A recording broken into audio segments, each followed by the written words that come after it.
Olá, seja muito bem-vindo. Mais uma vez, é muito bom estar em sua companhia. Começa agora o programa Entrevista Especial. E aqui você vai poder se aprofundar nos assuntos que são destaque no noticiário e também entender melhor o que está acontecendo. Para isso, nós vamos contar com a participação de especialistas que, além de tudo, vão dar dicas importantes para o seu dia a dia. Vamos lá, então? E olha só, a Lei Seca completa 16 anos e desde 2008, quando teve início, a legislação já puniu mais de 1 milhão de motoristas que dirigiam sob o efeito de álcool e outras substâncias. Os dados são do Registro Nacional de Infrações de Trânsito. E para falar mais sobre esse assunto, nós vamos conversar agora com uma especialista. A nossa convidada é a psiquiatra Olívia Pozzolo, ela que também é pesquisadora do Centro de Informações sobre Saúde e Álcool. Olá, doutora, seja muito bem-vinda. Grande prazer recebê-la aqui no nosso programa para falar de um assunto tão importante. Olá, obrigada em nome do CISA por trazer essa relevância no assunto. Legal. E olha só, eu começo, falando que um relatório divulgado no ano passado mostra que o país tem, em média, 8 multas, aplica 8 multas por hora por pessoas, que dirigem sob o efeito de álcool. Eu quero saber de você, esse número ainda é elevado, apesar de todos os cuidados, de toda a evolução que a legislação tem trazido? Apesar das punições, estabelecidas pela lei, ainda é um valor consideravelmente elevado. Isso significa que as medidas atuais podem não ser totalmente suficientes, eficazes para esse comportamento de risco. Então, é essencial intensificar as campanhas de conscientização sobre os perigos justamente de dirigir alcoolizado e possivelmente até revisar aí as penalidades, a aplicação da lei para aumentar uma efetividade.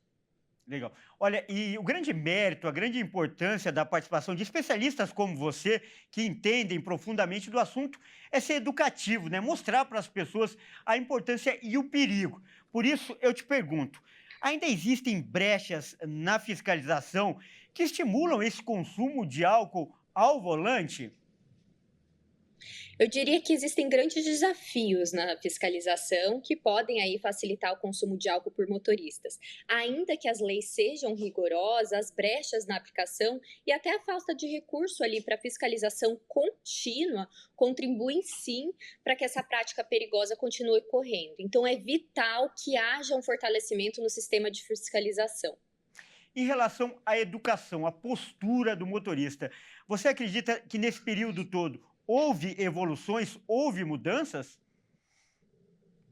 Com base no dado do DataSUS, do Ministério da Saúde e análise do CIS, apontou que a faixa etária de 35 aos 54 anos hoje é a faixa etária que mais relata beber em dirigir. Em comparação, a gente tem em 2010, por exemplo, com uma faixa etária de que as vítimas em relação ao beber e a dirigir eram de 18 a 34 anos. Então, sim, tem uma mudança de perfil ao longo dos anos. Olha, É curioso. importante também relatar que hoje os jovens buscam um pouco mais apps ali de carona, buscam outras alternativas para evitar essa questão de consumir álcool e dirigir. Mas curioso e importante esse dado aí que você acaba de trazer para a gente. Isso mostra que essas campanhas de educação estão surtindo efeito, já que esse público mais jovem está assimilando. E o público que é tem a idade um pouco mais avançada, talvez traga os vícios ainda do passado. Seria mais ou menos esse o entendimento? Isso, é nessa linha de raciocínio. A gente não pode falar que são as mesmas pessoas, esse público, mas sim, talvez essa geração antes de 2010, ali dos 18 a 34 anos, hoje já é uma geração de 35, enfim, a mais. Correto. E em relação às vítimas, vocês têm pesquisas ou dados do perfil das vítimas que acabam, infelizmente, aí se envolvendo em acidentes de trânsito com influência de bebidas alcoólicas? Isso, a gente tem dados também em relação a quais pessoas que cometem essa brecha da lei em relação a beber e dirigir. Então, em 27 cidades que foram feitos estudos, 5,9% dos indivíduos relataram que consumiam bebida alcoólica e dirigiam. E essa proporção é notadamente maior em homens comparado às mulheres. Informação muito importante. Em relação à classe social, há algum estudo sobre isso também? A gente tem dados em relação à escolaridade. Então, quanto maior a escolaridade, maior é a exposição em relação ao beber e dirigir. Nossa, realmente dados muito valiosos e que chamam aí a atenção, servem de alerta para o nosso telespectador. E para as pessoas que ainda acham que um copo ou dois não faz mal, aquela crença popular de que eu estou bem, eu peço que você explique essa relação entre dosagem e efeito que o álcool pode causar.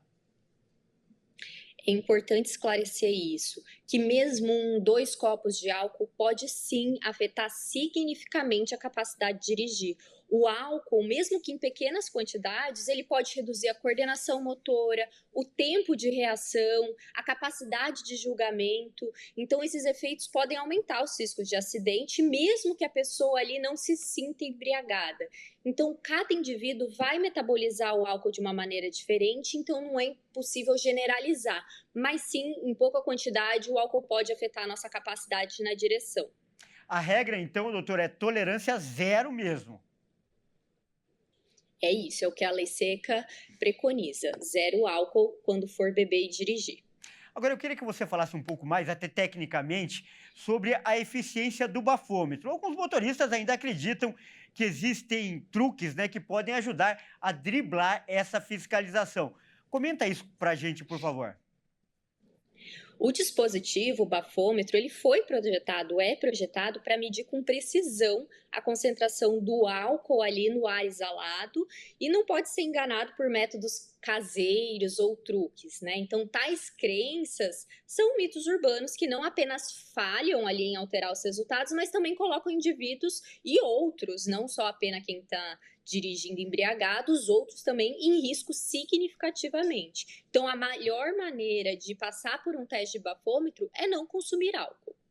Correto. E apesar de todas essas dificuldades que você mesmo pontuou e também limitações, né, que ainda existem, o número de mortes em acidentes em casos de embriaguez, felizmente, diminuiu aí cerca de 22% nesse tempo. Isso sim é um motivo para comemorar, né, doutora? É um indicativo positivo dos esforços ali contínuos para melhorar a segurança do trânsito. Isso reflete o impacto significativo da lei seca e de outras medidas de prevenção, mas ainda há um caminho a se percorrer para eliminar aí completamente os riscos do álcool no trânsito. A gente sabe que é completamente evitável essas mortes, esses acidentes, contanto que não faça o uso de álcool ao dirigir. E agora, como a gente espera que esse sistema melhore cada vez mais, como você projeta para o futuro? Quais os avanços que podem ter? Você que é uma especialista da área, o que você prevê, o que você projeta aqui, daqui para frente em relação a essa coibição?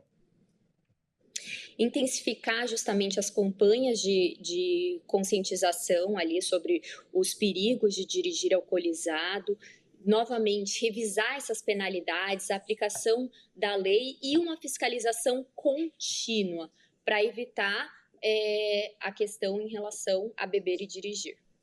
Doutora, um grande prazer ter você aqui no nosso programa e principalmente trazer esse conteúdo tão educativo e tão importante. Nós acabamos de conversar Eu com a agradeço psiquiatra. em nome do CIS. Nós acabamos de conversar com a psiquiatra Olívia Pazzolo, ela que é pesquisadora do Centro de Informações sobre Saúde e Álcool. Agora sim, muito obrigado de novo. Obrigada. Tá aí então, o programa Entrevista Especial fica por aqui com essa excelente entrevista, mais uma, aliás. Eu agradeço pela sua companhia e convido a continuar ligado em nossa programação. Até mais!